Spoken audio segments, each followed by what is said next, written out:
La frontière entre le Bénin et le Niger va-t-elle enfin rouvrir près de 3 ans après sa fermeture dans le sillage du coup d'État à Niamey? Les signaux d'un rapprochement se multiplient entre les deux pays voisins. Les échanges diplomatiques se réchauffent et les discussions progressent pour rétablir le trafic transfrontalier. Une délégation nigérienne est à Cotonou depuis hier pour une réunion de travail. Les précisions de notre correspondant à Cotonou, Cynthia Aigron.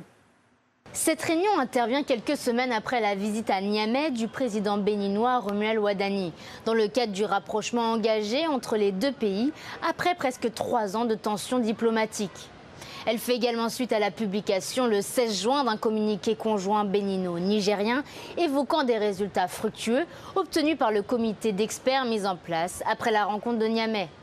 Ce week-end à Cotonou, la délégation nigérienne, conduite par le ministre de l'Intérieur, le général Mohamed Toumba, a toutefois rappelé 2 exigences qu'elle juge indispensables avant toute réouverture de la frontière.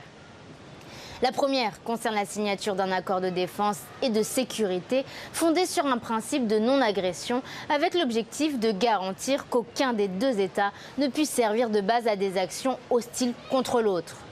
La seconde porte sur la présence de dispositifs militaires étrangers à proximité des frontières nigériennes. Niamey demande davantage de transparence sur ces déploiements, ainsi que la création d'une cellule conjointe de renseignement pour renforcer la coopération sécuritaire. Le dialogue reste ouvert entre les deux pays, mais les prochaines étapes dépendront de la manière dont ces conditions seront examinées et prises en compte par les autorités béninoises.